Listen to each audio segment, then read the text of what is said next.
Hello Math Warriors, this is Jane ma'am from Yours Mathematically. Ganitha Prakash for class 8 part 2ல third chapter proportional reasoning 2ல page number 63 onwards இந்த வீடியோல பார்க்கலாம்.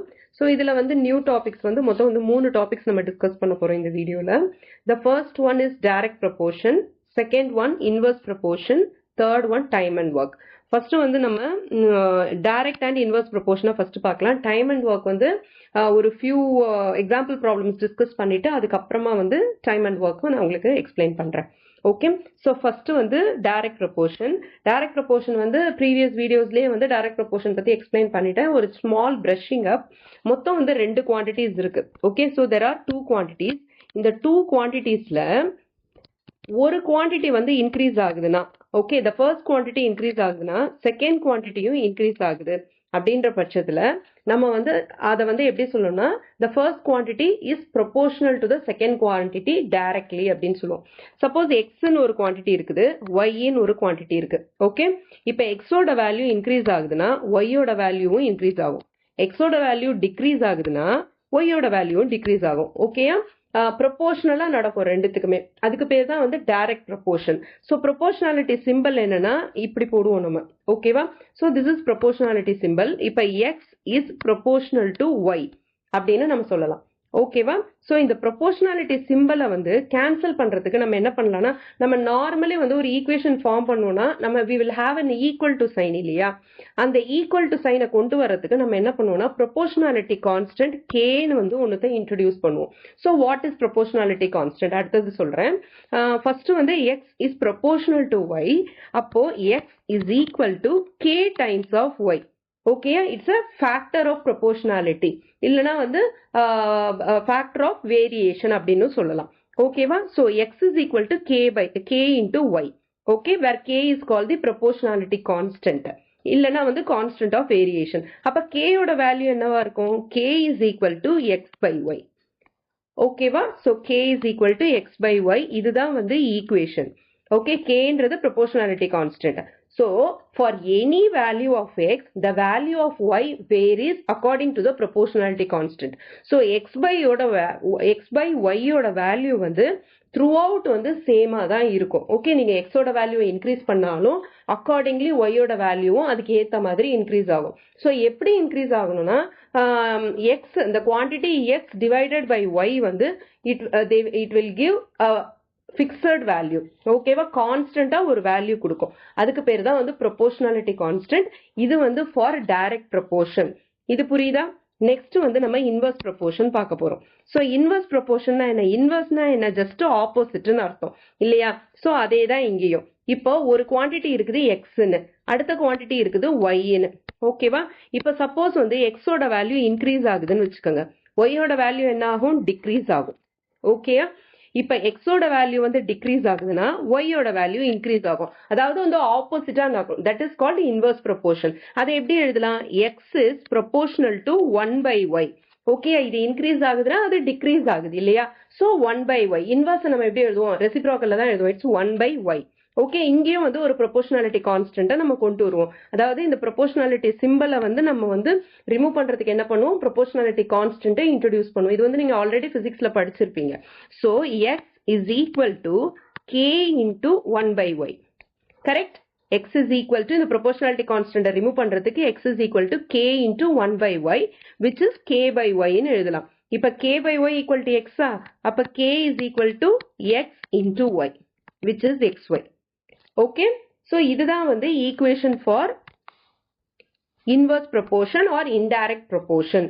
ஓகேயா, direct ப்ரொபோர்ஷன்ல வந்து it is x by y. The proportionality constant k is x by y. Inverse ப்ரொபோர்ஷனுக்கு the proportionality constant is x into y, the product of x and y. So throughout the values of x, the value of y வந்து accordingly decrease ஆகும். Increase பண்ணீங்கன்னா degrees ஆகும்.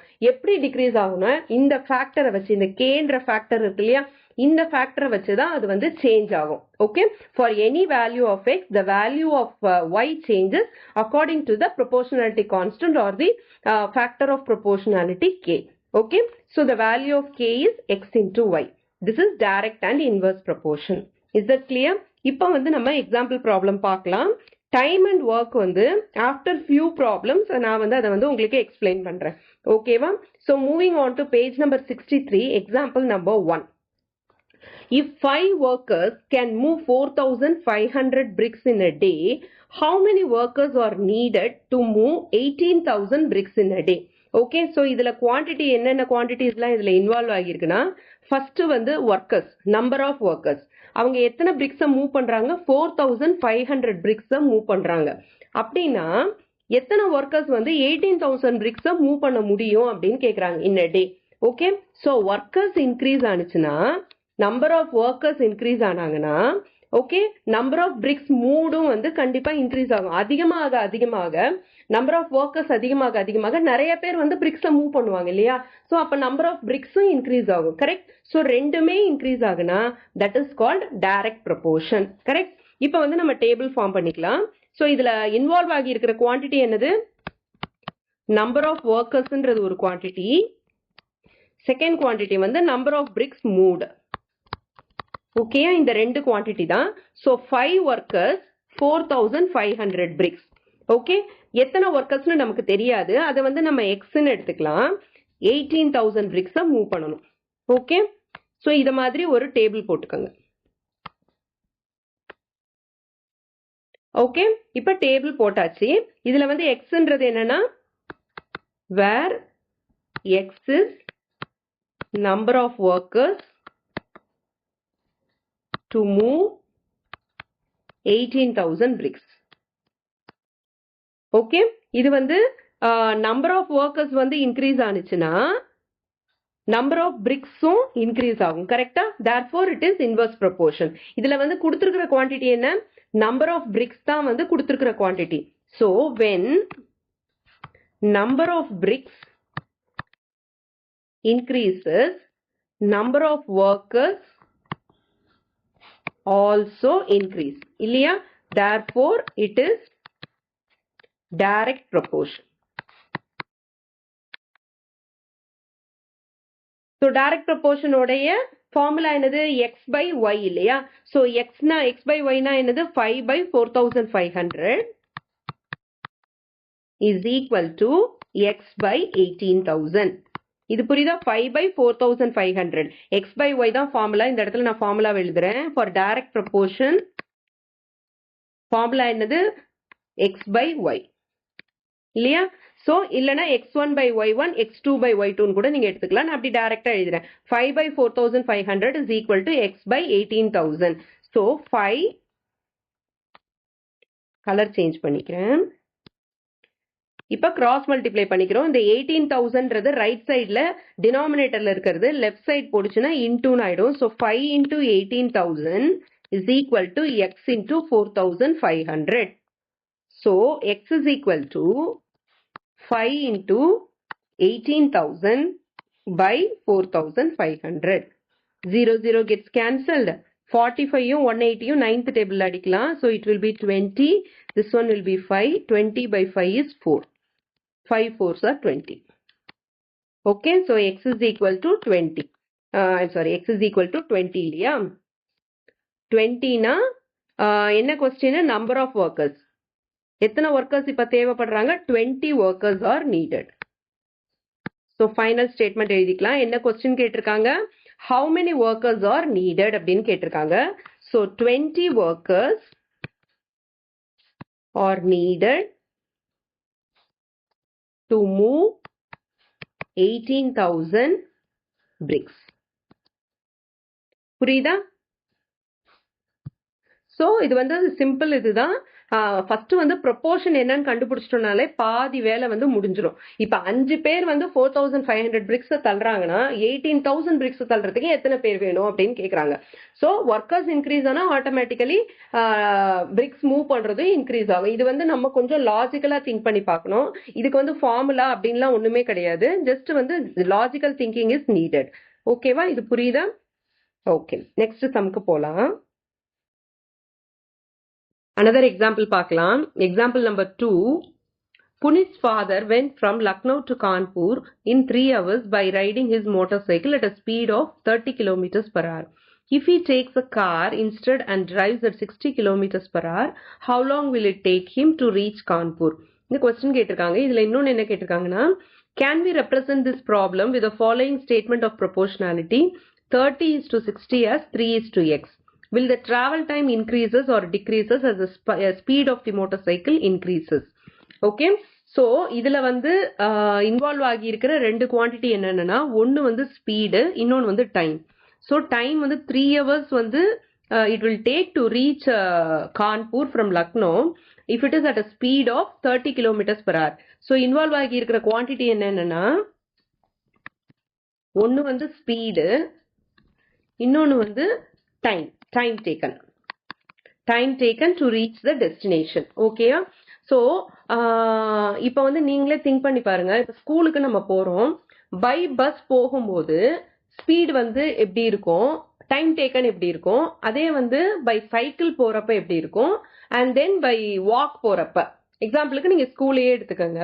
ஸ்கூல்ல எடுத்துட்டு பாத்தீங்கன்னா by walk போனீங்கன்னா speed வந்து கண்டிப்பா கம்மியா தான் இருக்கும். பை வாக் வந்து எக்ஸாம்பிளுக்கு ஒரு 5 kilometers per hour ஸ்பீட்ல நீங்க போறீங்கன்னு வச்சுக்கோங்க.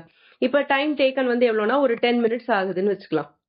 ஓகே, இதே வந்து நீங்க வந்து பைக்ல போறீங்க, இது வந்து பை வாக்.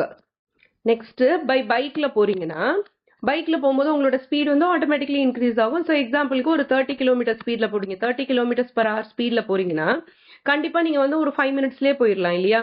5 minutesல இன்னும் லெஸ் தேன் 5 minutes கூட ஆகலாம். ஓகே, ஸோ இப்போ வந்து ஸ்பீடு வந்து இங்க இன்க்ரீஸ் ஆனிச்சுன்னா என்ன ஆகுது, உங்களுக்கு டைம் டேக்கன் குறையும். ஓகேவா? இது வந்து நம்ம ரியல் லைஃப் எக்ஸாம்பிள்ல அப்ளை பண்ணி பார்த்துட்டு நம்ம வந்து இது வந்து என்ன டைப் ஆஃப் ப்ரொபோர்ஷனாலிட்டி அப்படின்றத நம்ம கண்டுபிடிக்கணும். இது வந்து ரொம்ப ஆப்வியஸ், டே டு டே லைஃப்ல நம்ம பண்றது. ஓகே, ஸ்லோவா நடந்துட்டு இருப்போம். இப்ப டைம் ஆயிடுச்சுன்னா என்ன பண்ணுவோம், ஸ்பீடை இன்க்ரீஸ் பண்ணுவோம். எதுக்கு ஸ்பீடை இன்க்ரீஸ் பண்ணுவோம்? சீக்கிரமா போய் சேரணுன்றதுக்காக. சீக்கிரமா போய் சேர்றதுன்னா என்ன, டைம் டேக்கன் குறையுதுன்னு அர்த்தம். ஸோ ஸ்பீட் இன்க்ரீஸ் ஆனிச்சுன்னா டைம் டேக்கன் ரெடியூஸ் ஆகும். So they are inversely proportional இல்லையா? ஸோ இதை வந்து நம்ம டைரக்ட் ப்ரொபோர்ஷன்ல பண்ண முடியுமான்னு தான் அவங்க கேட்கறாங்க. Can we represent this problem with the following statement of proportionality? 30 is to 60 as 3 is to x. A is to B as C is to D இருக்கு இல்லையா? அந்த ப்ரொபோர்ஷனாலிட்டி, அந்த ரூல் ஆஃப் 3 இருக்குல்ல, அதை வச்சு நம்ம அப்ளை பண்ணி இதை கண்டுபிடிக்க முடியுமான்னு கேட்கறாங்க. We cannot find out. ஏன்னா வந்து அது வந்து டைரக்ட் ப்ரொபோர்ஷனுக்கு மட்டும்தான். ஒரு குவான்டிட்டி இன்க்ரீஸ் ஆகும்போது இன்னொரு குவான்டிட்டி இன்க்ரீஸ் ஆனா மட்டும்தான் நம்ம இந்த ரூல் ஆஃப் 3 யூஸ் பண்ண முடியும். பட் இங்க பாத்தீங்கன்னா ஒரு குவான்டிட்டி இன்க்ரீஸ் ஆகும்போது அதர் குவான்டிட்டி வந்து இன்வெர்ஸ்லி டிக்ரீஸ் ஆகுது இல்லையா? So we cannot apply that rule here. Okay, அதுக்கு தான் வந்து நம்மளுக்கு இன்வெர்ஸ் ப்ரொபோர்ஷன் தேவைப்படுது. ஓகேவா? ஸோ இதுல இன்னொன்னு கொடுத்துருக்காங்க, ஒரு டேபிள் கொடுத்துருக்காங்க. The following table shows the time taken to travel from Lucknow to Kanpur using different modes of transport. First வந்து என்னென்ன மோட்ஸ் ஆஃப் டிரான்ஸ்போர்ட் இருக்குன்னா, த்ரூ பை வாக் நம்ம போனா எவ்வளோ டைம் எடுக்கும், இந்த ஸ்பீடு. அப்புறம் பை பைசைக்கிள் போனீங்கன்னா என்ன ஆகும், motor cycle and then car. இப்போ ஸ்பீட் கொடுத்துருக்காங்க, டைம் டேக்கன் கொடுத்துருக்காங்க. ஸோ பை வாக் போனீங்கன்னா 5 kilometers per hour ஸ்பீட்ல போனீங்கன்னா இட் வில் டேக் 18 minutes. இப்போ நெக்ஸ்ட் என்ன பண்ணிருக்கீங்க, ஸ்பீடை இன்க்ரீஸ் பண்ணிருக்கீங்க. இன்க்ரீஸ் பண்ணீங்கன்னா டைம் டேக்கன் என்ன ஆயிருக்குது, ரெடியூஸ் ஆயிருக்கு. இப்போ அடுத்ததுலயும் பாத்தீங்கன்னா ஸ்பீடை திரும்பி இன்க்ரீஸ் பண்ணிருக்கீங்க, டைம் டேக்கன் இன்னும் குறைஞ்சிருக்கு. ஓகே, அதே மாதிரி தான் காருக்கும் வந்து ஸ்பீடை இன்க்ரீஸ் பண்ணா டைம் டேக்கன் ரெடியூஸ் ஆகியிருக்கு. So speed and time are inversely proportional. Speed is inversely proportional to time. ஓகேவா? So speed and time are inversely proportional. இப்போ எப்படி இன்வெர்ஸ்லி ப்ரொபோர்ஷனல் அந்த இதையும் பார்க்கலாம். இப்ப நம்ம இந்த இடத்துல என்ன பண்றோம், வாக்குக்கும் பைசைக்கிளுக்கும் என்ன இதுன்னு பார்க்கலாம், என்ன ரேஷியோ வருது, அந்த மல்டிப்ளையிங் ஃபேக்டர் என்ன வருதுன்னு பாருங்க. ஸோ 5ல இருந்து 3 times இன்க்ரீஸ் பண்ணிருக்காங்க. கரெக்டா? பை வாக்கோட ஸ்பீட் வந்து 5ல இருந்து 15க்கு இன்க்ரீஸ் பண்ணிருக்காங்கன்னா 3 times இன்க்ரீஸ் பண்ணிருக்காங்கன்னு அர்த்தம். அதே டைம் டேக்கன் பாத்தீங்கன்னா 18ல இருந்து 6 minutes ஆயிருக்கு, மீனிங் 1/3 ஆகியிருக்கு. கரெக்டா? ஸோ அது இன்வெர்ஸ்லி ப்ரொபோர்ஷனல். இன்வெர்ஸ் ப்ரொபோர்ஷனல் என்ன, இட் இஸ் ரெசிப்ரோக்கல் இல்லையா? ஸோ இன்டூ 3ன்ற ஸ்பீடை இன்க்ரீஸ் பண்ணீங்கன்னா டிவைடட் பை 3ன்னு டைம் வந்து குறையுது. இப்போ அடுத்ததுக்கும் பாருங்க, 15ல இருந்து 30 ஆக்கியிருக்கீங்க. 15ல இருந்து 30க்கு ஸ்பீடை இன்க்ரீஸ் பண்ணிருக்காங்க. அப்படின்னா என்ன அர்த்தம், இன்டூ 2 timesன்னு அர்த்தம். இப்போ 6ல இருந்து 3க்கு அது ரெடியூஸ் ஆயிருக்கு. எப்படி ரெடியூஸ் ஆயிருக்கு, பை 1/2 ஆயிருக்கு. 6/2 is 3, right? 6/2 is 3, correct? So ஸ்பீடை வந்து 2 times இன்க்ரீஸ் பண்ணா டைம் டேக்கன் வந்து 1/2 டைம்ஸ் வந்து ரெடியூஸ் ஆகியிருக்குன்னு அர்த்தம். ஓகேவா? ஸோ அதோட ரெசிப்ராக்கல் தான் இது. ஸ்பீட் வந்து இப்ப n டைம்ஸ் நம்ம இன்க்ரீஸ் பண்ணோம்னா அப்போ டைம் டேக்கன் வந்து 1/n டைம்ஸ் ரெடியூஸ் ஆகும். இதுதான் வந்து கான்செப்ட். புரியுதா? இப்போ எல்லாத்தையுமே விட்டுருங்க, நம்ம ஃபர்ஸ்ட்டுக்கும் லாஸ்ட்டுக்கும் கம்பேர் பண்ணி பார்க்கலாம். 5க்கும் 60க்கும். ஓகே, ஸோ 5 என்ன பண்றோம், 5 வந்து நம்ம 60யா இன்க்ரீஸ் பண்றோம். அப்படின்னா என்னன்னா 12 டைம்ஸ் நம்ம இன்க்ரீஸ் பண்ணுவோம். 5 12 சார் 60 இல்லையா? இப்போ அது வந்து இங்க கனெக்ட் ஆகுதான்னு பாருங்க. 18 வந்து 12ஆல டிவைட் பண்ணி பார்க்கலாம். 18 divided by 12 is, இப்போ 6th டேபிள் அடிச்சோம்னா 3/2. 3/2 is nothing but 1.5. So 1.5 hours தான் உங்களுக்கு டைம் டேக்கன். ஸோ ஒன்று வந்து இன்க்ரீஸ் ஆகுது பை a factor of xனா அடுத்தது வந்து reduce by a factor of 1/x. இதுதான் வந்து ரிலேஷன்ஷிப். ஓகே, இது நான் வந்து ஆல்ரெடி நான் உங்களுக்கு சொல்லியிருந்தேன். அதுக்கான ஈக்குவேஷன் ஃபார் ப்ரொபோர்ஷனாலிட்டி கான்ஸ்டன்ட்க்கு என்னன்னா k is equal to x into y ன்னு சொல்லியிருந்தேன். இப்போ த்ரூ அவுட் பார்த்தீங்கன்னா அதோட வேல்யூ வந்து சேமா தான் இருக்கும். இந்த ப்ரொபோர்ஷனாலிட்டி கான்ஸ்டன்டோட வேல்யூ வந்து த்ரூ அவுட் சேமா தான் இருக்கும். ஸோ நம்ம ஃபர்ஸ்ட் வந்து பை வாக் என்ன வருதுன்னு பார்க்கலாம். 5 into 18. 5 into 18 வந்து xyக்கு நம்ம xyன்றது x into y. ஸ்பீடுன்றது x. So speed is x and time is y. Okay, proportionality constant is x into y. இப்போ 5 into 18 என்ன வருது? 90 வரும். கரெக்டா? அதே மாதிரி 15 into 6ம் 90 தான் வருது. 30 into 3 again 90. 60 into 1.5 again 90. Okay, so throughout பார்த்தீங்கன்னா இந்த ஸ்பீடும் டைமும் வந்து ப்ரொபோர்ஷனலா தான் சேஞ்ச் ஆகும். ஓகேவா? So that is called inverse proportion. Through out வந்து அந்த வேல்யூ எக்ஸ் இன்டு ஒய்யோட வேல்யூ த்ரூ அவுட் வந்து சேமா தான் இருக்கணும். ஓகே, இப்போ இந்த எக்ஸாம்பிள பார்க்கலாம். Punit's father went from Lucknow to Kanpur in 3 hours by riding his motorcycle at a speed of 30 kilometers per hour. So இதுல இன்வால்வ் ஆயிருக்க டூ குவான்டிட்டி என்ன? First one is speed, unit கண்டிப்பா எழுதிக்கணும், kilometres per hour. Second one என்னது? time taken, time in hours. Okay, so 3 ஹவர்ஸ்ல 30 kilometres per hour travel பண்ணியிருக்காரு. அடுத்தது 60 kilometres per ஹவருக்கு எவ்வளோ டைம் டேக்கன்றது நமக்கு தெரியாது. ஓகே, ஸோ இப்போ வந்து எழுதிக்கலாம் எக்ஸ் இன்டூ ஒய் இல்லையா? So 30 into 3 is equal to 60 into x. Okay, இதுல ஸ்பீடுன்றது எக்ஸ், டைம் டேக்கன்றது y. So x into y தான் ஃபார்முலா. இதை வந்து நீங்க x1 y1 x2 y2ன்னு எடுத்துக்கலாம், இல்ல அப்படியே கூட போட்டுக்கலாம். Okay, so 30 into 3 is equal to 60 into x. அப்ப x is equal to 30 into 3 by 60. Okay, 2 times. So 3/2 வரும். 3/2 is nothing but 1.5 hours. அதுதான் வந்து இந்த இதுல இந்த டேபிள்ல கொடுத்துருக்காங்க இல்லையா? ஸோ 60 கிலோமீட்டர்ஸ் பர் ஹவருக்கு the time taken is 1.5 hours. அதை வந்து through the equation and by equating the two terms நம்ம கண்டுபிடிச்சாச்சு. ஆன்சர் என்ன வருது? 1.5 ஹவர்ஸ்னு வருது. Okay, so inverse proportion day to day லைஃப்ல நம்ம எதை வந்து கோ த்ரூ பண்றோமோ அதுல வந்து அப்ளை பண்ணி பார்த்துட்டு அது இன்வர்ஸ் ப்ரொபோர்ஷனா டைரக்ட் ப்ரொபோர்ஷனான்னு ஃபர்ஸ்ட் கண்டுபிடிக்கணும். எந்த ப்ராப்ளம் கொடுத்தாலும் என்ன டைப் ஆஃப் ப்ரொபோர்ஷன்றது கண்டுபிடிக்கிறது தான் first step. Okay, direct proportion தான் ஒன்னு இன்க்ரீஸ் ஆனா அடுத்ததும் இன்க்ரீஸ் ஆகும், ஒன்னு டிக்ரீஸ் ஆனா அடுத்ததும் டிக்ரீஸ் ஆகும். இன்வர்ஸ் ப்ரொபோர்ஷன் தான் அப்படியே உல்டா, ஒன்னு இன்க்ரீஸ் ஆனிச்சுன்னா அடுத்தது டிக்ரீஸ் ஆகும், ஒன்னு டிக்ரீஸ் ஆனிச்சுன்னா அடுத்தது இன்க்ரீஸ் ஆகும். ஓகே, ஸோ டைரக்ட் ப்ரொபோர்ஷனுக்கு x by y formula use பண்ணுவோம் ப்ரொபோர்ஷனாலிட்டி கான்ஸ்டன்ட்டுக்கு. இதே இன்வர்ஸ் ப்ரொபோர்ஷனுக்கு பாத்தீங்கன்னா proportionality constant is the product of x and y. அது வந்து த்ரூ அவுட் வந்து சேமா தான் இருக்கும். Is that clear? நெக்ஸ்ட் ஒரு ஃபிகர் இட் அவுட் கொஸ்டின் பார்க்கலாம் ஃப்ரம் பேஜ் நம்பர் 65. 65ல ஃபிகர் இட் அவுட்ல first question, which of these are in inverse proportion? So inverse ப்ரொபோர்ஷன்னா என்னன்னா the product of the two quantities வந்து உங்களுக்கு கான்ஸ்டன்டா இருக்கணும் த்ரூ அவுட். இப்போ இதுல வந்து ஒரு டேபிள் கொடுத்துருக்காங்க, எக்ஸ் வேல்யூ ஒய் வேல்யூ கொடுத்துருக்காங்க. ஸோ எக்ஸையும் ஒய்யையும் நீங்க மல்டிப்ளை பண்ணீங்கன்னா அப்போ வந்து உங்களுக்கு வர வேல்யூ வந்து வர கான்ஸ்டன்ட் வந்து சேமா இருக்கணும். சேமா இருந்தா மட்டும்தான் they are in inverse proportion, இல்லைன்னா they are not in inverse proportion. Okay, so இப்போ நம்ம வந்து எக்ஸ் ஒய் கண்டுபிடிக்க போறோம். அப்படியே கீழே வந்து நான் எழுதிக்கிறேன், எக்ஸ் வேல்யூ ஒய் வேல்யூ இருக்கு, எக்ஸ் ஒய் கண்டுபிடிக்க போறோம். 40 into 20 is 800. Okay, next 80 into 10 is 800. அதே மாதிரி 25 into 32வும் 800 தான். Okay, if you want just let me do it. 25 into 32. 2 5s are 10, carry over 1, 2 2s are 4, 4 plus 1 5. 3 5s are 15, carry over 1, 3 2s are 6, 7. Okay, 0, 0, carry over 1, 8, 800. Okay, அதே மாதிரி 16 into 50 போட்டுருங்க. So 25 into 32 is 800. அதே மாதிரி 16 into 50 800. Okay, so throughout பார்த்தீங்கன்னா உங்களுக்கு வந்து proportionality constant வந்து சேமாக இருக்குது. ப்ரொபோர்ஷனாலிட்டி கான்ஸ்டன்ட்ன்றது it's nothing but the product of the two quantities x and y. Okay, so throughout வந்து சேமாக இருக்கிறனால ஃபர்ஸ்ட் ஒன் வந்து இன்வர்ஸ் ப்ரொபோர்ஷன். ஓகே, இப்போ நெக்ஸ்ட் கொஸ்டின் பார்க்கலாம். இந்த ஃபர்ஸ்ட் கொஸ்டின்லேயே வந்து மொத்தம் 3 சப்டிவிஷன் கொடுத்துருக்காங்க. இப்போ செகண்ட் சப்டிவிஷன் பார்க்கலாம். எக்ஸ் வேல்யூ ஒய் வேல்யூ கொடுத்துருக்காங்க. 40 20 எக்ஸ் வேல்யூஸ்லாம் பார்த்தீங்கன்னா 40 80 25 16. ஒய் வேல்யூ வந்து 20 10 12.5 8ன்னு கொடுத்துருக்காங்க. ஓகே, இது வந்து இன்வர்ஸ் ப்ரொபோர்ஷனா இல்லையான்னு பார்க்கறதுக்கு எக்ஸ் ஒய் கண்டுபிடிக்கணும்.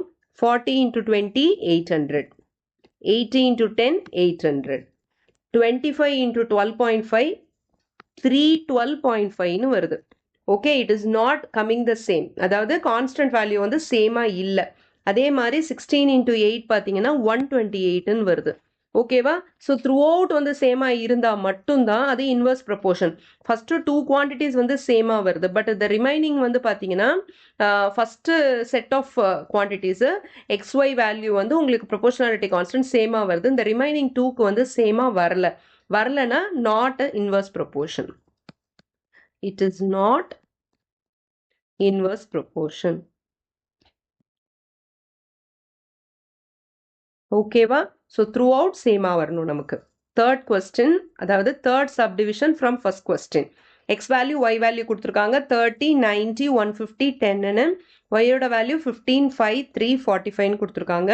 இப்போ நம்ம எக்ஸ் ஒய் கண்டுபிடிக்கணும். ஏன்னா இன்வர்ஸ் ப்ரொபோர்ஷனுக்கு proportionality constant k is equal to x y இல்லையா. So 30 into 15, 30 into 15 is 450, 90 into 5 450, 150 into 3 450, 10 into 45 450. So through out நம்மளுக்கு வந்து ப்ரொபோர்ஷனாலிட்டி கான்ஸ்டன்ட் கே வேல்யூ வந்து சேமாக தான் இருக்கு. Therefore inverse proportion.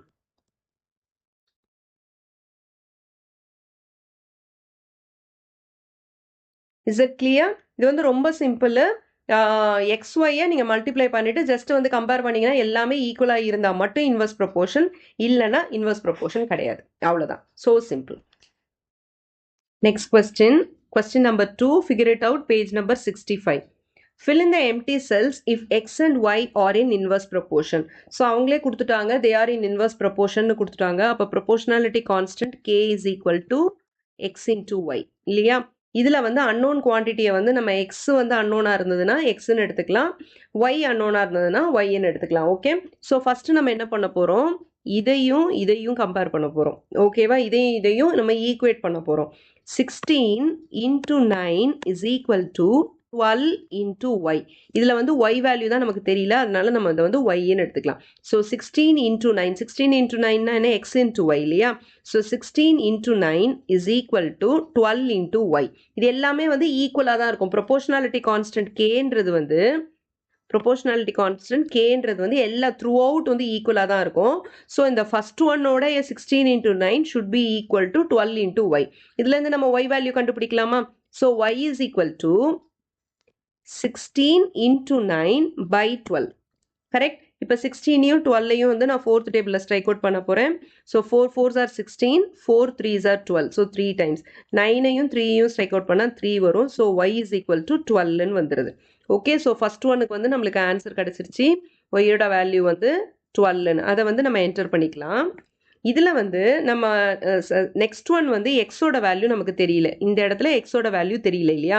இதுக்கு வந்து நீங்கள் இந்த ஃபர்ஸ்ட் செட்டோடையும் கம்பேர் பண்ணலாம், செகண்ட் செட்டோடையும் கம்பேர் பண்ணலாம். எதோட கம்பேர் பண்ணாலும் நம்மளுக்கு சேம் தான், ஏன்னா வந்து ப்ரொபோர்ஷனாலிட்டி கான்ஸ்டன்ட் இஸ் சேம் இல்லையா. இப்போ நான் என்ன பண்ண போகிறேன், இந்த செகண்டையும் தேர்டையும் தான் நான் ஈக்குவேட் பண்ண போகிறேன்.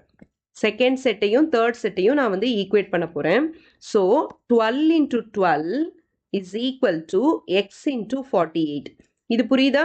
நான் ஃபஸ்ட்டு செட் எடுக்காமல், first set of x and y value எடுக்காமல் செகண்ட் செட்டையும் தேர்ட் செட்டையும் வந்து நான் ஈக்குவேட் பண்ண போகிறேன். ஓகேவா, செகண்ட் செட்டையும் தேர்ட் செட்டையும் ஈக்குவேட் பண்ணும்போது 12 into 12 is equal to x into 48ன்னு வருது. அப்போ எக்ஸ் என்ன வரும், 12 into 12 by 48 வரும். ஓகே, ஸோ 12ஐயும் 48ஐயும் வந்து நான் அப்படியே ஸ்ட்ரைக் அவுட் பண்ணலாம். 12 4s are 48 நமக்கு தெரியும். ஓகே, ஸோ 4 times, இப்போ 12 divided by 4 is 3. So the value of x is equal to 3. அதை வந்து அந்த இடத்துல நான் என்டர் பண்ணிக்கிறேன். in place of x நான் வந்து 3ன்னு என்டர் பண்ணிக்கிறேன். ஓகே, இப்போ நெக்ஸ்ட் லாஸ்ட் ஒன் கண்டுபிடிக்க போகிறோம். லாஸ்ட் ஒன்னுக்கு என்ன பண்ண போகிறோம், இது வந்து 3 அண்ட் தென் இதோட வேல்யூ என்ன வந்தது, நம்மளுக்கு 12 வந்தது. ஓகே, இப்போ வந்து இதையும் நம்ம வந்து ஈக்குவேட் பண்ண போகிறோம். Okay, the third set of x and y வேல்யூவும் fourth set of x and value ஒய்யையும் நம்ம வந்து ஈக்குவேட் பண்ண போகிறோம். So 3 into 48 is equal to 36 into y. y value தான் unknown இல்லையா? So y value unknownன்றனால into y ன்னு போட்டுக்கிறோம். அப்போ y is equal to 3 into 48 by 36. இப்போ 48ம் 36ம் வந்து 12th டேபிளில் வந்து டிவைட் பண்ணலாம் இல்லையா? 12 4s are 48, 12 3s are 36. இப்போ 3 3 கேன்சல் ஆகிடும், ஒய்யோட வேல்யூ 4 வந்துடும். இப்போ இன் பிளேஸ் ஆஃப் ஒய்,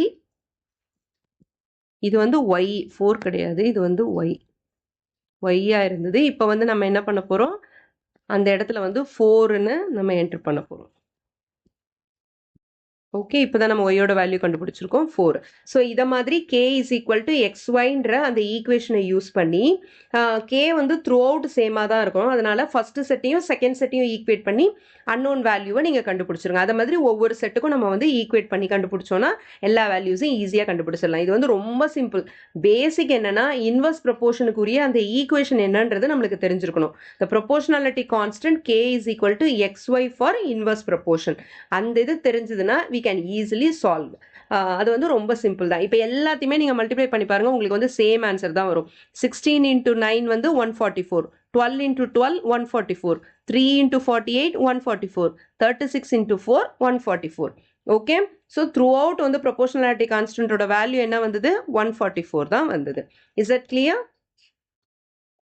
ஒரு எக்ஸாம்பிள் ப்ராப்ளம் பார்க்கலாம். Example number 3 from page number 65. 20 workers take 4 days to complete laying a road. Okay, so இதில் இன்வால்வ் ஆயிருக்க குவான்டிட்டி என்னன்னா 20 workers 4 days. So number of ஒர்க்கர்ஸும் நம்பர் ஆஃப் டேஸும் to complete laying a road. How many days will 10 workers take to complete laying the same length of road? இதில் வந்து example, first example ஒன்று பார்க்கும்போது நம்மளுக்கு என்ன ஆச்சுன்னா, ஸோ ஒர்க்கர்ஸ் வந்து இன்க்ரீஸ் ஆனாங்கன்னா நம்பர் ஆஃப்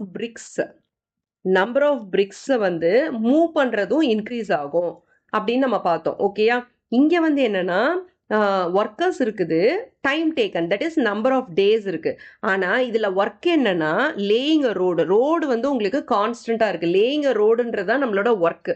ஸோ இந்த பர்டிகுலர் ஒர்க்கை முடிக்கிறதுக்கு 20 ஒர்க்கர்ஸ் வந்து 4 நாள் எடுத்துக்கிட்டாங்கன்னா 10 workers, how many days will 10 workers taken கேட்குறாங்க. 10 ஒர்க்கர்ஸ் வந்து எத்தனை நாள் எடுத்துக்கிறாங்க அப்படின்னு கேட்குறாங்க. ஸோ இந்த ஃபஸ்ட்டு சம்மும் இந்த எக்ஸாம்பிள் நம்பர் 1ம் எக்ஸாம்பிள் நம்பர் 3யும் நம்ம கன்ஃபியூஸ் பண்ணிக்க கூடாது. இதில் வந்து ஒர்க்குன்றது வந்து கான்ஸ்டண்ட்டாக இருக்குது. இன்வால்வ் ஆகி இருக்கிற குவான்டிட்டி என்னென்னா ஒர்க்கர்ஸும் நம்பர் ஆஃப் டேஸும்.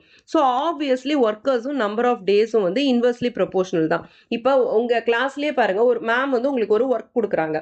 அந்த ஒர்க்கை நீங்கள் ஒரே ஒரு சைல்டு மட்டும், நீங்கள் ஒரே ஒரு ஸ்டூடெண்ட் மட்டும் பண்ணுறீங்கன்னா உங்களுக்கு டைம் ஒரு குறிப்பிட்ட டைம் எடுக்குது. வந்து ஒரு ஒர்க்கை முடிக்கிறதுக்கு உங்களுக்கு வந்து ஒரு 20 minutes ஆகுதுன்னு வச்சுக்கோங்க. அப்புறம் மேம் சொல்கிறாங்க, நீங்கள் ரொம்ப ஹார்ட் ஒர்க் பண்ணுறீங்க அப்படின்ட்டு, ரொம்ப கஷ்டப்படுறீங்க அப்படின்ட்டு, நீ வேணா உன் ஃப்ரெண்டை கூப்பிட்டுக்கோ அப்படின்னு சொன்னாங்கன்னா நீங்களும் உங்கள் ஃப்ரெண்டும் சேர்ந்து அதே ஒர்க்கை பண்ணுறதுக்கு கண்டிப்பாக டைம் டேக்கன் வந்து ரெடியூஸ் ஆகும் இல்லையா? ஸோ 20 minutesலேருந்து கண்டிப்பாக இந்த டைம் டேக்கன் வந்து ரெடியூஸ் ஆகும். ஸோ அதே கான்செப்ட் தான். ஃபஸ்ட்டு வந்து நம்ம அதை வந்து விஷுவலைஸ் பண்ணி பார்க்கணும். நமக்கு தெரிஞ்ச டே டு டே லைஃப்பில் உள்ள எக்ஸாம்பிள்ஸை வந்து விஷுவலைஸ் பண்ணி பார்த்துட்டு இதை மாதிரி இருந்தால் என்ன ஆகும், அப்போ அது என்ன டைப் ஆஃப் ப்ரொபோர்ஷன் அப்படின்ற மாதிரி நம்ம யோசிக்கணும். ஸோ நான் மட்டும் ஒரு வேலையை செஞ்சேன்னா எனக்கு நிறைய டைம் எடுக்கும். இதே நான் என் ஃப்ரெண்டோட சேர்ந்து செஞ்சேன்னா நாங்கள் ஸ்பீடாக முடிச்சிருவோம் அந்த வேலையை இல்லையா? ஸோ இது வந்து இன்வெர்ஸ் ப்ரொபோர்ஷன். ஒர்க்கர்ஸ் வந்து இன்க்ரீஸ் ஆனாங்கன்னா நம்பர் ஆஃப் டேஸ் வந்து ரெடியூஸ் ஆகும். இங்கே வந்து ஒர்க்கர்ஸ் என்ன ஆகுறாங்க, ரெடியூஸ் ஆகுறாங்க. ஸோ ஒர்க்கர்ஸ் ரெடியூஸ் ஆகுனா ஆட்டோமேட்டிக்கலி என்ன ஆகும், இப்போ நீங்களும் உங்கள் ஃப்ரெண்டும் சேர்ந்து ஒரு வேலையை செய்கிறீங்க, அதுக்கு ஒரு டைம் எடுக்குது.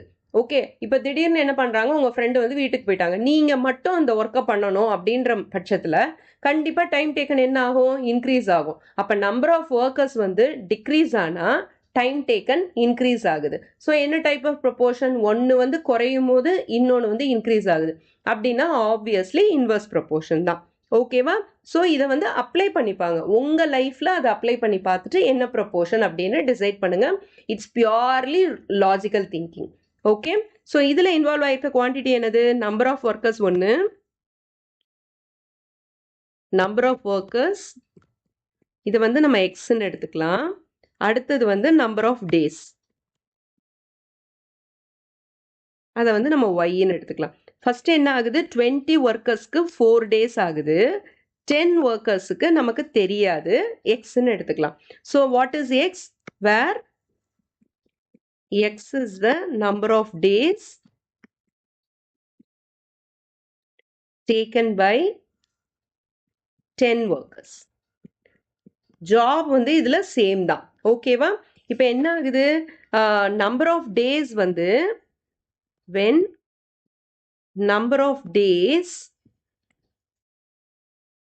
number of workers, number of days தான் நம்மள கேட்டிருக்காங்க. So when number of workers, டேஸ்க்கு பதில் ஒர்க்கர்ஸ்னு போட்டுக்கலாம். when number of workers, இந்த இடத்துல என்ன ஆகுறாங்க, ஒர்க்கர்ஸ் ரெடியூஸ் ஆகுறாங்க இல்லையா? ஸோ நம்பர் ஆஃப் ஒர்க்கர்ஸ் வந்து இங்கே வந்து ரெடியூஸ் ஆகுறாங்க. So when number of workers reduces, number of days increases. இது டிக்ரீஸ் ஆகும்போது இது இன்க்ரீஸ் ஆகுது. அதனால இது என்ன proportion, inverse proportion. Okay, inverse proportion, proportionality constant K என்னது, எக்ஸ் இன்டூ ஒய் இல்லையா? ஸோ எக்ஸ் இன்டூ ஒய்னா இதை வந்து ஒரு டேபிள் மாதிரி போட்டுக்கோங்க.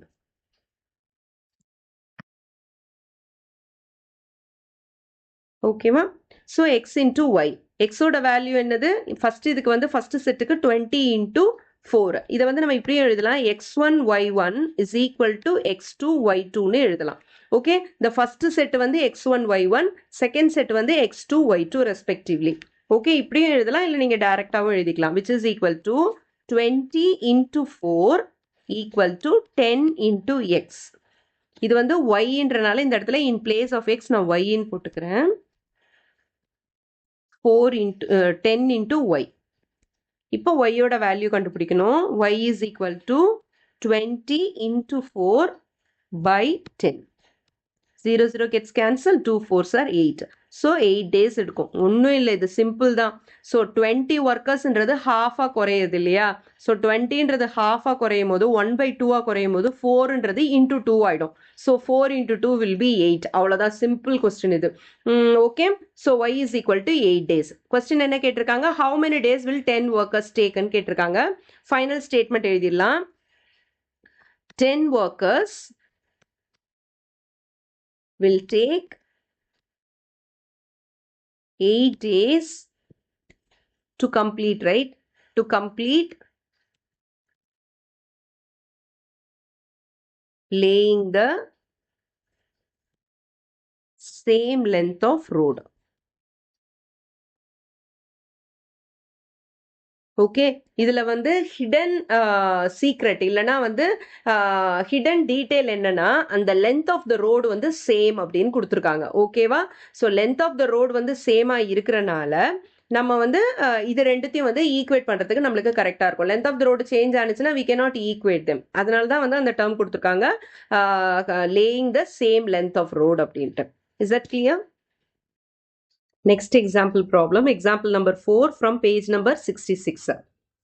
2 pumps can fill a tank in 18 hours. How much time will it take to fill the tank if we add 2 more pumps of the same kind? Okay, இதில் வந்து involve ஆகியிருக்கிற ரெண்டு quantity வந்து 2 pumps, number of bumps, அதுக்கப்புறம் time taken. Okay, how much time will it take to fill the tank if we add 2 more pumpsன்னு கேட்டிருக்காங்க. Number of பம்ப்ஸும் time டேக்கனும். இப்போ டேங்கை ஃபில் பண்ணுறது அப்படின்னு அவங்க கொடுத்துருக்காங்க. நம்ம ரியல் லைஃப்பில் எப்படி யோசிக்கலாம்னா, ஒரு பக்கெட் வச்சுக்கலாம். ஓகே, பாத்ரூமில் வந்து 2 டேப் இருக்குன்னு வச்சுக்கோங்க. ஒன்று வந்து ஹாட்டு, ஒன்று கோல்டு அப்படின்னு 2 டேப் இருக்கும் இல்லையா? இதில் வந்து ஃபஸ்ட்டு வந்து நீங்கள் இப்படி திங்க் பண்ணி பாருங்கள், ஒரே ஒரு டேப்பை மட்டும் நம்ம ஓப்பன் பண்ணுறோம். Okay. In place of pump நம்ம என்ன யூஸ் பண்ண போறோம்னா டேப்ன்ற டேர்ம் யூஸ் பண்ணிக்கலாம். ரெண்டுமே வந்து சேம் தான். ஓகே, ஆல்மோஸ்ட் வந்து பர்பஸ் வந்து கிட்டத்தட்ட ரெண்டுத்துக்குமே வந்து சேம் தான். ஸோ ஒரு டேப்பை மட்டும் நான் ஓப்பன் பண்ணும்போது அந்த பக்கெட் ஃபில் ஆகிறதுக்கு எவ்வளோ டைம் எடுத்துக்கும்? இதே வந்து நான் ரெண்டு டேப்பையும் ஓப்பன் பண்ணுறேன், அப்போ பக்கெட் ஃபில் ஆகிறதுக்கு எவ்வளோ டைம் எடுத்துக்கும்? ஆப்வியஸ்லி என்ன ஆகும்? ரெண்டு டேப்பையும் ஓப்பன் பண்ணால் ஸ்பீடாக ஃபில் ஆகிடும், கடகடன் ஃபில் ஆகிடும். அப்போ டைம் டேக்கன் வந்து கம்மி. இதே வந்து ஒரே ஒரு டேப் யூஸ் பண்ணால் கம்பேரிட்டிவ்லி வந்து கொஞ்சம் அதிகமாக தான் டைம் எடுத்துக்கும். இந்த கான்செப்ட் தான், இந்த கான்செப்டை யூஸ் பண்ணி தான் நம்ம இந்த ப்ராப்ளம் சால்வ் பண்ண போகிறோம். ஸோ நம்பர் ஆஃப் பம்ப்ஸ் வந்து இன்க்ரீஸ் ஆனிச்சுன்னா time taken to fill the tank வந்து டிக்ரீஸ் ஆகும் இல்லையா? ஒரு குவான்டிட்டி இன்க்ரீஸ் ஆகுது, அடுத்த குவான்டிட்டி என்ன ஆகும்? ஆட்டோமேட்டிக்கலி டிக்ரீஸ் ஆகுது. So inverse proportion. ஓகே, என்ன டைப் ஆஃப் ப்ரப்போர்ஷன் நம்ம ஃபிகர் அவுட் பண்ணிட்டோம்னாலே ரிமைனிங் வந்து it's a easy piece of cake walk மாதிரி தான். ஓகேவா? இப்போ நம்ம சால்வ் பண்ணலாம். இதில் இன்வால்வ் ஆகி இருக்க குவான்டிட்டி என்னென்னா, ஃபர்ஸ்ட் ஒன் வந்து number of pumps, second one வந்து டைம் டேக்கன். யூனிட் ஏதாவது இருந்ததுன்னா நம்ம வந்து அதை வந்து கண்டிப்பாக ரெஃபர் பண்ணணும். So it is in hours இல்லையா? ஓகே, ஃபர்ஸ்ட் ஒன் வந்து நம்பர் ஆஃப் பம்ப்ஸ் வந்து எக்ஸு, டைம் டேக்கன் வந்து ஒய். ஓகே, ஸோ என்ன சொல்லியிருக்காங்க? 2 பம்ப்ஸ் வந்து எவ்வளோ டைம் எடுத்துக்குது? 18 hours to fill the tank. Okay, இப்போ என்ன பண்ணுறாங்க? If we add 2 more pumps, 2 more pumpsனா என்ன? 2 + 2 which is equal to 4. அப்போ 4 பம்ப்ஸுக்கு வந்து டைம் டேக்கன் எவ்வளோவா இருக்கும்னு கேட்குறாங்க. இதை பார்த்த உடனேவே நம்ம சொல்லிடலாம், 2ன்றது 4 ஆயிருக்கு அப்படின்னா என்ன? 2 டைம்ஸ் வந்து இன்க்ரீஸ் ஆயிருக்கு. அப்படின்னா டைம் டேக்கன் என்ன ஆகும்? 1/2 டைம்ஸ் வந்து ரெடியூஸ் ஆகும், அவ்வளோதான். அதுதான் வருதான்னு நம்ம செக் பண்ணிடலாம். 1/2 டைம்ஸ் ரெடியூஸ் ஆகுதுன்னா என்ன? 8 × 1/2, 18/2 gives you 9 hours. ஓகேவா? அதுதான் வருதா அப்படின்னு நம்ம செக் பண்ணி பார்க்கலாம். இப்போ வந்து நமக்கு ப்ரொபோர்ஷனாலிட்டி கான்ஸ்டன்ட் கே கண்டுபிடிக்க போகிறோம். So k is equal to XY இல்லையா? So X1 Y1 is equal to X2 Y2. இதில் இதுதான் வந்து அன்னோன் குவான்டிட்டி, அதனால இதை வந்து நான் ஒய்ன்னு எடுத்துக்கிறேன். So 2 × 18 is equal to 4 × Y. Correct? 4 தானே நம்மளுக்கு வந்து கண்டுபிடிக்க வேண்டியது. 2 more பம்ப்ஸ்க்கு வந்து ஆட் பண்ணால் டைம் டேக்கன் எவ்வளோ வரும் அப்படின்னு கேட்குறாங்க. ஸோ Y is equal to 2 × 18 divided by 4. Okay, so 2வையும் 4ஐயும் கேன்சல் அவுட் பண்ணிக்கலாம். 2 டைம்ஸ் 18/2 இஸ் 9. ஸோ 9 ஹவர்ஸ்னு வருது. ஓகே, இப்போ கொஸ்டின் என்ன? How much time will it take? So 4 pumps will take 9 hours to fill the tank. Okay, இது எவ்வளோ ஈஸியாக இருக்குது பாருங்க. கால்குலேஷனும் ஈஸி, எல்லாமே ஈஸி தான். அது என்ன டைப் ஆஃப் ப்ரொப்போர்ஷன்னு ஃபிகர் அவுட் பண்ணுறது தான் அந்த இடத்துல ட்ரிக்கே. அதை நீங்கள் கண்டுபிடிச்சிட்டிங்கன்னா மற்ற எல்லாமே ஈஸியாக கண்டுபிடிச்சிடலாம். அதை கண்டுபிடிக்கிறதுக்கு ரியல் லைஃப் எக்ஸாம்பிளை யூஸ் பண்ணுங்கள். உங்கள் லைஃப்பில் வந்து அதை அப்ளை பண்ணி பாருங்கள். இப்படி இருந்தால் அப்படி இருக்கும், அப்போ என்ன டைப் ஆஃப் ப்ரொப்போர்ஷன் அப்படின்ற மாதிரி. ஓகே, தனித்தனியாக நம்ம வந்து இன்வர்ஸ் ப்ரொப்போர்ஷன் தனியாக, டைரக்ட் ப்ரொப்போர்ஷன் தனியாக படிக்கும் போது இப்போ நான் சொல்லிக் கொடுக்கும்போது உங்களுக்கு ஈஸியாக இருக்கிற மாதிரி தெரியும். இப்போ ரெண்டுத்தையுமே வந்து உங்களுக்கு கலந்து ஒரு ஒர்க் ஷீட் மாதிரி கொடுக்குறாங்க. இன்வர்ஸ் ப்ரொப்போர்ஷனையும் டைரக்ட் ப்ரொப்போர்ஷனையும் கலந்து கொஸ்டின்ஸ் கேட்குறாங்க. ஓகே, ஒரு கொஸ்டின் இன்வர்ஸ் ப்ரொப்போர்ஷன், ஒரு கொஸ்டின் டைரக்ட் ப்ரொப்போர்ஷன், அந்த மாதிரி கேட்குறாங்கன்னா அப்போ வந்து ஃபிகர் அவுட் பண்ணுறதுக்கு நீங்கள் வந்து திணற வேண்டாம். ஜஸ்ட் வந்து உங்கள் லைஃப்பில் அப்ளை பண்ணி பாருங்கள். அந்த சுச்சுவேஷனை அப்ளை பண்ணி பார்த்துட்டு என்ன வரும்? இன்வர்ஸ் ப்ரொப்போர்ஷனா டைரக்ட் ப்ரொப்போர்ஷனா? ஒன்று இன்க்ரீஸ் ஆகும்போது இன்னொன்று இன்க்ரீஸ் ஆகுதா அப்படின்னா டைரக்ட், ஒன்று இன்க்ரீஸ் ஆகும்போது இன்னொன்று டிக்ரீஸ் ஆகுதா அப்போ இன்வர்ஸ் ப்ரொப்போர்ஷன். அவ்வளோதான். அதை ஃபிகர் அவுட் பண்ணிட்டா மற்ற எல்லாமே வந்து it's a piece of cake. Okay, next question, example number 5 from page number 66. A school has food provision to feed 80 students for 15 days. If 20 more students join the school, for how many days will the provision last? So இதில் involve ஆகி இருக்கிற quantity என்னன்னு பார்த்தீங்கன்னா, number of students 80 ஸ்டூடெண்ட்ஸ்க்கு for 15 days வந்து அந்த provision வருதுன்னு சொல்லியிருக்காங்க. இஃப் 20 more students join, இப்போ வந்து +20, இந்த 80யோட இன்னும் 20 பேர் ஜாயின் பண்ணுறாங்கன்னா அப்போ 100 ஸ்டூடெண்ட்ஸ் ஆகிடும். 100 ஸ்டூடெண்ட்ஸுக்கு இதே ப்ரொவிஷன் எத்தனை டேஸ்க்கு வரும்னு கேட்குறாங்க. ஸோ இதில் இன்வால்வ் ஆகி இருக்கிற குவான்டிட்டி வந்து நம்பர் ஆஃப் ஸ்டூடெண்ட்ஸும் நம்பர் ஆஃப் டேஸும். ஓகே, இன்னொரு quantity is the hidden quantity which is constant. அது என்னது? Provision, food provision. ஓகேவா?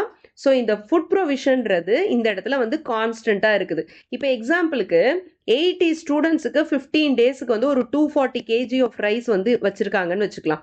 Okay, so 240 kg of rice இது வந்து கான்ஸ்டண்ட்டாக தான் இருக்கும். இந்த 240 kgன்றது இன்க்ரீஸும் ஆகாது, டிக்ரீஸ் ஆகாது. ஸோ இதே 240 kg ஆஃப் ரைஸ், இது வந்து நான் எக்ஸாம்பிளுக்கு தான் சொல்கிறேன், அவங்க கொஸ்டினில் இது கொடுக்கல. இதே 240 kg ஆஃப் ரைஸ் வந்து 100 ஸ்டூடெண்ட்ஸுக்கு எத்தனை நாள் வரும்னு கேட்குறாங்க. ஓகே, இந்த மாதிரி கொஸ்டின் வரும்போது உங்களுக்கு எக்ஸாம்ல வரும்போது உங்களுக்கு ஒரு சின்ன கன்ஃபியூஷன் வரலாம். இப்போ வந்து நம்பர் ஆஃப் ஸ்டூடெண்ட்ஸ் வந்து இன்க்ரீஸ் ஆகுறாங்க. நம்பர் ஆஃப் ஸ்டூடெண்ட்ஸ் இன்க்ரீஸ் ஆகுனா நம்மளுக்கு வந்து ஃபுட் இன்டேக்கும் இன்க்ரீஸ் ஆகும். அப்போ ஃபுட் ப்ரொவிஷனும் இன்க்ரீஸ் ஆகும். அப்போ இது டைரக்ட் ப்ரொபோர்ஷன் தானே அப்படின்னு உங்களுக்கு வந்து ஒரு தாட் வரலாம். ஆனால் இந்த இடத்துல இன்வால்வ் ஆகியிருக்கிற குவான்டிட்டி வந்து ஃபுட் ப்ரொவிஷன் கிடையாது. ஓகே, ஃபுட் ப்ரொவிஷன் வந்து இஸ் அ கான்ஸ்டன்ட் வேல்யூ. அந்த சேம் அமௌண்ட்டுக்கு எத்தனை நாள் வரும் அப்படின்னு தான் கேட்குறாங்க. ஸோ நம்பர் ஆஃப் ஸ்டூடெண்ட்ஸும் நம்பர் ஆஃப் டேஸும் தான் இதில் இன்வால்வ்டு. ஓகே, ஒரு சாதாரண எக்ஸாம்பிள் எடுத்துக்கலாம். நம்மளோட டே டு டே லைஃப்ல இப்போ உங்ககிட்ட வந்து 10 பிஸ்கெட்ஸ் இருக்கு. ஓகே, ஸோ 10 பிஸ்கெட்ஸ்ல நீங்க டெய்லி ஒரு பிஸ்கெட் அப்படின்ட்டு வந்து 10 டேஸ் சாப்பிட்றீங்க. ஓகே, டெய்லி ஒரு பிஸ்கெட் எடுத்துக்கிறீங்க, 10 டேஸ் சாப்பிட்றீங்க, நீங்க மட்டும்தான் இருக்கிறீங்க. இப்போ சப்போஸ் நீங்களும் உங்க சிப்ளிங்கும் இருக்கிறீங்கன்னு வச்சுக்கோங்க. ஸோ 1 + 1 2 பேர் ஆயிடுறீங்க. 2 பேர் ஆகும்போது என்ன ஆகும்னா, ஒரு நாளைக்கு ஒரு பிஸ்கெட் நீங்க 2 பேரும் ஆளுக்கு ஒன்றுன்னு எடுக்கும் போது ஆட்டோமேட்டிக்கா என்ன ஆயிடும், அது 5 டேஸ்னு ரெடியூஸ் ஆயிடும். கரெக்டா? ஸோ நம்பர் ஆஃப் ஸ்டூடெண்ட்ஸ் வந்து இன்க்ரீஸ் ஆகினாங்கன்னா நம்பர் ஆஃப் டேஸ் ஆட்டோமேட்டிக்கலி என்ன ஆகுது, ரெடியூஸ் ஆகுது இல்லையா? ஸோ இதை மாதிரி டெய்லி ஆக்டிவிட்டியில நீங்க டெய்லி ஃபேஸ் பண்ற சில விஷயங்களை வந்து இதில் அப்ளை பண்ணி பார்த்தீங்கன்னா உங்களால் ஈஸியாக ஃபிகர் அவுட் பண்ண முடியும். ஓகேவா? ஸோ இந்த எக்ஸாம்பிளை வச்சு பார்த்தீங்கன்னா உங்களுக்கு என்ன ஆகுது, நம்பர் ஆஃப் ஸ்டூடெண்ட்ஸ் இன்க்ரீஸ் ஆகும்போது நம்பர் ஆஃப் டேஸ் என்ன ஆகுது, ரெடியூஸ் ஆகுது. இந்த பிஸ்கெட்டை வந்து ஒரு எக்ஸாம்பிளாக வச்சுக்கோங்க. இப்போ வந்து இன்வால்வ் ஆகியிருக்கிற குவான்டிட்டி அண்ட் தென் வந்து நம்பர் ஆஃப் டேஸ்க்கு நம்ம டேப்லர் காலம் போட்டுக்கலாம். So first one is number of students, அது வந்து எக்ஸ். ஓகேவா? இந்த ரிமைனிங் இதெல்லாம் நம்ம வந்து இது பண்ணிடலாம். The second one is number of days, அது வந்து y. Okay, so number of students எவ்வளோ, 80 ஸ்டூடெண்ட்ஸுக்கு 15 டேஸ் வருது. 80 + 20, ஏன்னா 20 மோர் ஸ்டூடெண்ட்ஸ்ன்னு சொல்லியிருக்காங்க. அப்படின்னா இன்னும் 20 ஸ்டூடெண்ட்ஸ் இன்க்ரீஸ் ஆகுறாங்கன்னு அர்த்தம், விச் இஸ் 100. ஸோ 100 ஸ்டூடெண்ட்ஸுக்கு எத்தனை டேஸ் வரும் நமக்கு தெரியாது, அதை வந்து நம்ம ஒய்ன்னு எடுத்துக்கலாம். Okay, where y is number of days provision will last for 100 students. Okay, so when number of students increases, number of days will reduce. Correct? Will reduce. அதனால வந்து it is inverse proportion. என்ன proportion அப்படின்றத first எழுதிடுங்க. அப்போ proportionality constant k என்னது, x into y, which is x1 y1 equal to x2 y2. இதில் x1 y1ன்றது என்னது, 80 into 15 is equal to 100 into y. Okay, x into y, x into y. Okay, so y is equal to 80 into 15 by 100. 0 0 gets cancelled. 8ஐயும் 10ஐயும் 2 டேபிளில் strike out பண்ணோம்னா 2 4s are 8. அதே மாதிரி 2 5s are 10. இப்போ 15ஐயும் 5ஐயும் 5 டேபிள்லேயே cancel out பண்ணோம்னா 3 times 4 3s are 12. ஓகேயா? So the provision will last only for 12 days. 15 days வந்து 80 ஸ்டூடெண்ட்ஸ்க்கு வருதுன்னா 100 days 100 ஸ்டூடெண்ட்ஸுக்கு மொத்தமே வந்து 12 days தான் வரும். ஓகே, ஸோ கொஸ்டின் என்ன, for how many days will the provision last? Okay, the provision will last for 12 days for 100 students. புரியுதா? Simple thing. First figure out பண்ணுங்க, என்ன டைப் ஆஃப் ப்ரொபோர்ஷன்றதை ஃபிகர் அவுட் பண்ணுங்க. மீதி எல்லாம் வந்து ஆஸ் இட் இஸ் அப்படி ஈஸியாக நடந்துடும். Okay, proportionality constant k is x into y, அதை வச்சு ஈக்குவேட் பண்ணுங்க. ஈக்குவேட் பண்ணி அன்னோன் வேல்யூவை கண்டுபிடிச்சிருங்க. Is that clear? Next topic வந்து time and work. Okay, direct and inverse ப்ரொபோர்ஷன்ல நம்ம என்ன பார்த்தோம்னா, டைரக்ட் ப்ரொபோர்ஷன்ல பார்த்தீங்கன்னா time varies directly as work. இப்ப டைம் நம்ம இன்க்ரீஸ் பண்ணிக்கிட்டே இருந்தோம்னா ஒர்க் டன் வந்து இன்க்ரீஸ் ஆயிட்டே இருக்கும் இல்லையா? டைம் அதிகமாக நிறைய வேலையை வந்து நம்ம கம்ப்ளீட் பண்ண முடியும். ஸோ டைமும் ஒர்க்கும் வந்து directly proportional. Okay, DP stands for directly proportional. இதுல வந்து ஹிடன் குவான்டிட்டி என்னன்னா rate of work done. Rate of ஒர்க்ன்றது இந்த இடத்துல வந்து கான்ஸ்டன்டா இருக்கும். Hidden quantity. ரேட் ஆஃப் ஒர்க்னா என்ன? எல்லாரும் வந்து ஒரே மாதிரி வேலை செய்யறாங்க, அந்த ஹோல் பீரியட் ஆஃப் டைம்லயும் ஒரே மாதிரி ஒர்க் டன் தான், அந்த ஸ்பீட் ஆஃப் ஒர்க் வந்து சேமா தான் இருக்கு அப்படின்ற மாதிரி நம்ம வந்து அசியூம் பண்ணிக்கிட்டோம்னா டைம் இன்க்ரீஸ் ஆக ஒர்க் டன்னும் வந்து இன்க்ரீஸ் ஆகும். இது வந்து டைரக்ட் ப்ரொபோர்ஷன். இதே வந்து டைம் வந்து inversely proportional to number of workers. Inversely proportional to number of workers. So இதுல இன்வால்வ் ஆகி இருக்கிற குவான்டிட்டி என்னன்னா time, work, number of workers. Okay, so டைமும் ஒர்க்கும் டைரக்ட்லி ப்ரொபோர்ஷனல், டைமும் நம்பர் ஆஃப் ஒர்க்கர்ஸும் இன்வெர்ஸ்லி ப்ரொபோர்ஷனல். இதுல ஹிடன் குவான்டிட்டி என்னன்னா the work done. Okay, work done வந்து கான்ஸ்டன்டா இருக்கும் இதுல. ஓகே, இது ரெண்டு தான் வந்து நம்ம இப்ப பார்த்தோம், டைரக்ட் ப்ரொபோர்ஷன்லயும் இன்வெர்ஸ் ப்ரொபோர்ஷன்லயும். டைமும் நம்பர் ஆஃப் ஒர்க்கர்ஸும் inversely proportional provided the work done is constant. அதாவது வந்து ஒரு பர்டிகுலர் ஒர்க்கை செய்யறதுக்கு, இப்ப எக்ஸாம்பிளுக்கு பெயிண்டிங் அ வால் இருக்குன்னு வச்சுக்கோங்க. ஒரு வாலை பெயிண்ட் பண்றதுக்கு டைமும் நம்பர் ஆஃப் ஒர்க்கர்ஸும் இன்வெர்ஸ்லி ப்ரொபோர்ஷனல் தான். இப்போ ஒரு ஒர்க்கர் வந்து இந்த வால், ஒரே ஒரு வாலை பெயிண்ட் பண்றதுக்கு ஒரு 10 மினிட்ஸ் எடுத்துக்கிறாருன்னா, இதே வந்து 2 ஒர்க்கர்ஸ் அதே வேலையை செஞ்சாங்கன்னா கண்டிப்பா வந்து டைம் வந்து ரெடியூஸ் ஆகும் இல்லையா? இதுல வந்து ஒர்க் டன் வந்து சேமா இருக்கு. ஒர்க் டன்ன்றது இந்த இடத்துல என்னது? அந்த பெயிண்டிங் அ வால்ன்றதா ஒர்க் டன், அது வந்து கான்ஸ்டன்டா இருக்கு. சோ டைமும் நம்பர் ஆஃப் ஒர்க்கர்ஸும் இன்வெர்ஸ்லி ப்ரொபோர்ஷனல், டைமும் ஒர்க் டன்னும் டைரக்ட்லி ப்ரொபோர்ஷனல். ஓகே, இது ரெண்டு நம்ம பார்த்தோம். இப்ப இதோடைய அட்வான்ஸ்டு வெர்ஷன் நம்ம அடுத்தது பார்க்க போறோம். ஓகேவா? இது வந்து ரொம்ப முக்கியம் இப்ப அடுத்த எக்ஸாம்பிள் ப்ராப்ளம் சால்வ் பண்றதுக்கு. ஓகே, சோ ஃபர்ஸ்ட் என்னன்னா, இப்போ ஒரு வேலையை நம்ம முடிக்கணும், ஒரு யூனிட் ஆஃப் ஒர்க். இப்ப பெயிண்டிங் அ வால்ன்றதா நம்மளுக்கு ஒர்க்னு வச்சுக்கோங்க. So time taken to complete painting a வால்ல நம்ம எழுத முடியாது. சோ அது என்னன்னு எடுத்துக்கலாம், நம்ம ஒரு யூனிட் ஆஃப் ஒர்க்னு எடுத்துக்கலாம். So 1 unit of work. அது எவ்வளோனா சே T ஹவர்ஸ்னு வச்சுக்கலாம். நம்மளுக்கு எவ்வளோன்னு தெரியாது, இப்போதைக்கு வந்து T ஹவர்ஸ்னு வச்சுக்கலாம். So time taken to complete 1 unit of work வந்து T ஹவர்ஸ். அப்ப என்ன அர்த்தம்னா T ஹவர்ஸ்ல ஒரு யூனிட் ஆஃப் ஒர்க் கம்ப்ளீட் ஆகுது இல்லையா? 1 ஒர்க் இல்ல, 1 unit of work. So 1 unit of work complete ஆகுது. அப்போ 1 ஹவர்ல எவ்வளவு ஒர்க் கம்ப்ளீட் ஆகும்? 1/t. யூனிட்டரி மெத்தட் ஒன்னும் கிடையாது, மெனில இருந்து 1க்கு என்ன பண்ணணும்? டிவைட் பண்ணணும். So 1/t unit of work complete ஆகும். கரெக்டா? இந்த கான்செப்ட் புரியுதா? இப்ப நான் வந்து எக்ஸாம்பிளுக்கு இன் பிளேஸ் ஆஃப் டீக்கு பதிலா நான் வந்து 4 ஹவர்ஸ்னு வச்சு சொல்றேன்னு வச்சுக்கோங்க. So time taken to complete 1 unit of work எவ்வளோனா 4 ஹவர்ஸ்னு வச்சுக்கலாம். இன் பிளேஸ் ஆஃப் டி நான் என்ன பண்றேன்? 4 ஹவர்ஸ்னு வச்சுக்கிறேன். ஓகே, அப்ப 4 ஹவர்ஸ்ல 1 யூனிட் ஆஃப் ஒர்க் கம்ப்ளீட் ஆகுது. கரெக்ட்? அப்போ 1 ஹவர்ல எவ்வளவு யூனிட் ஆஃப் ஒர்க் கம்ப்ளீட் ஆகும்? 1/4 யூனிட் ஆஃப் ஒர்க். இப்ப டோட்டல் ஒர்க் வந்து இதுன்னு வச்சுக்கோங்க. இந்த டோட்டல் ஒர்க் வந்து இது ஃபுல், இதுதான் இந்த ஃபுல் சர்க்கிள் தான் டோட்டல் ஒர்க். ஓகே, இதுல வந்து 1 யூனிட் ஆஃப் ஒர்க் கம்ப்ளீட் ஆகிறதுக்கு எனக்கு 4 ஹவர்ஸ் ஆகும். அப்போ 1 ஹவர்ல எவ்வளவு ஆகும்னா 1/4 தான் ஆகும். கரெக்டா?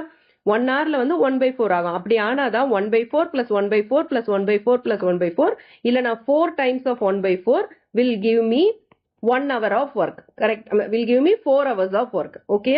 So 1/4 unit of work complete ஆகிறதுக்கு எனக்கு 1 hour ஆகும். இதுக்கு ஒரு 1 hour, இதுக்கு ஒரு 1 hour, இதுக்கு ஒரு 1 hour. So totally எவ்வளவு hours ஆகும்? 4 hours ஆகும். Okay, so full work complete ஆகிறதுக்கு எனக்கு 4 hours ஆகும். இப்போ 4 ஹவர்ஸ்ல 1 யூனிட் ஆஃப் ஒர்க்னா 1 ஹவர்ல 1/4 யூனிட் ஆஃப் ஒர்க். இந்த ஃபார்முலா வந்து உங்களுக்கு தெரிஞ்சிருக்கணும். Okay, so time taken to complete work வந்து 4 ஹவர்ஸ்னா ஒர்க் டன் வந்து அப்படியே இதோடைய இன்வர்ஸ் 1/4. புரியுதா? So time taken to complete work is 4 ஹவர்ஸ்னா ஒர்க் டன் இஸ் 1/4. இது தெரிஞ்சுக்கோங்க. அதோடைய இன்னொரு உல்டாவையும் பார்த்துடலாம். இப்போ இதை நான் எரேஸ் பண்ணிடுறேன்.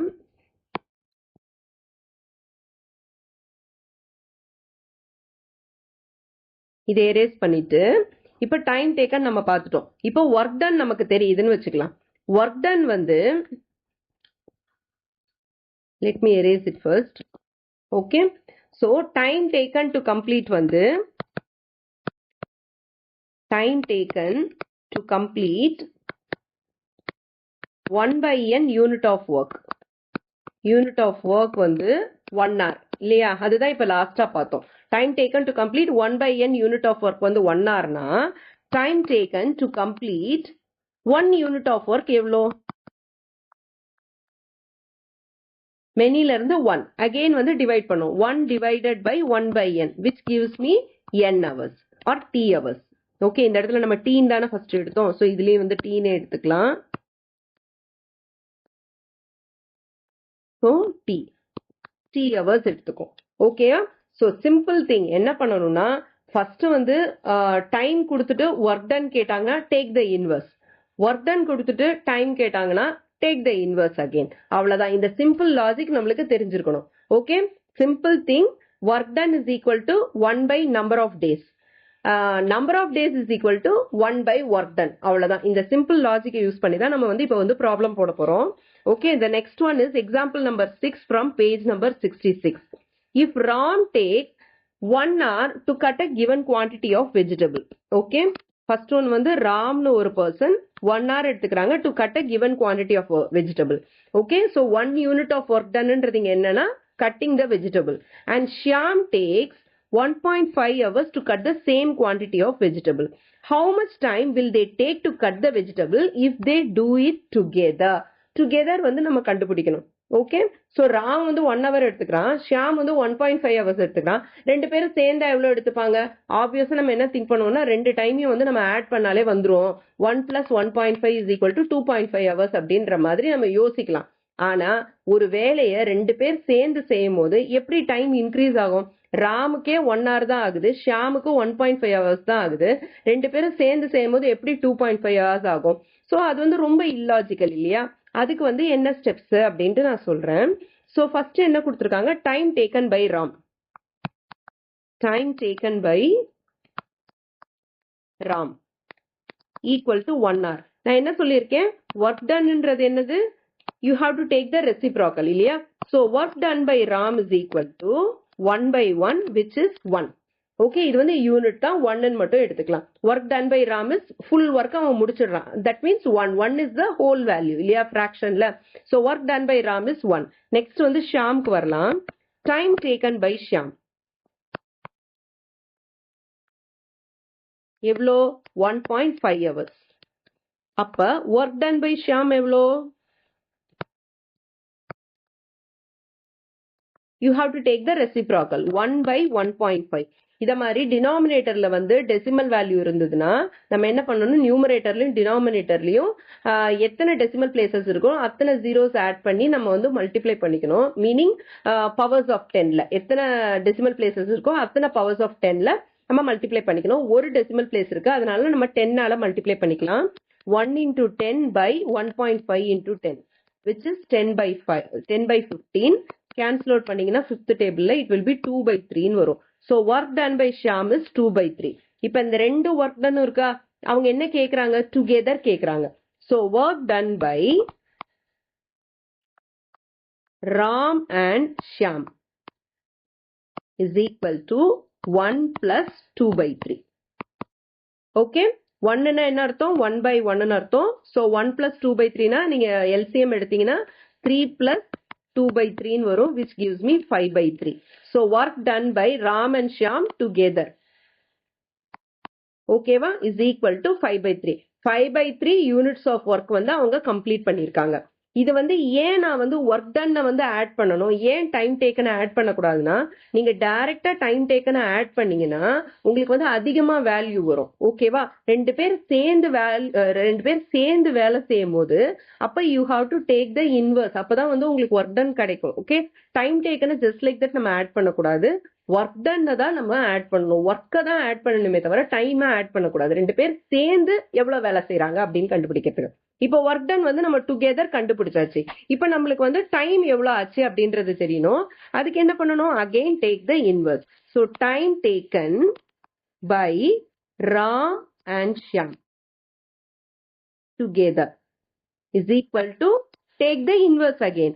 Inverse na enna 1 divided by 5 by 3 which is equal to 1 into 3 by 5 which is 3 by 5 hours. Okay, இதை நீங்க வந்து 3 by 5 hours நே முடிக்கலாம். இல்லனா என்ன பண்ணலாம்? 3 by 5 into 60 பண்ணிட்டு 12 times 3 12s are 36 minutes னு எழுதணும். ஓகேவா? இதை எப்படி வேணாலும் எழுதிக்கலாம். இல்ல 3 by 5 ஹவர்ஸ்லயே முடிச்சுக்கலாம். ஐ ரிப்பீட், ஃபர்ஸ்ட் வந்து டைம் டேக்கன் அவங்க கொடுத்துருந்தாங்கன்னா டைரக்டா ரெண்டு டைமையும் ஆட் பண்ணா நம்மளுக்கு ஒரு அப்சல்யூட் ஆன்சர் வராது. ஏன் வராது? ஏன்னா அது ரொம்ப இல்லாஜிக்கல். இப்ப ரெண்டு பேர் சேர்ந்து வேலை செய்யும் போது ரெண்டு டைமையும் நம்ம ஆட் பண்ணும் போது என்ன ஆகும்? டைம் வேல்யூ வந்து இன்க்ரீஸ் ஆகும். ஆனா ரெண்டு பேர் சேர்ந்து வேலை செய்யும் போது டைம் வேல்யூ இன்க்ரீஸ் ஆகக்கூடாது, டிக்ரீஸ் தான் ஆகணும். தட் இஸ் த லாஜிக் இல்லையா? அதனால என்ன பண்ணணும்? ஒர்க் டன் கண்டுபிடிக்கணும். டைம்ல இருந்து ஒர்க் டன் எப்படி கண்டுபிடிக்கணும்? You just take the inverse. அந்த ரெண்டு ஒர்க் டன்னையும் ஆட் பண்ணுங்க. ஆட் பண்ணி முடிச்சுட்டு ஃபைனலா again take the inverse to find out the time. அவ்வளவுதான், சிம்பிள் ப்ராப்ளம். ஓகேவா? இது புரியுதா? இதோட இந்த வீடியோவை முடிச்சுக்கலாம்.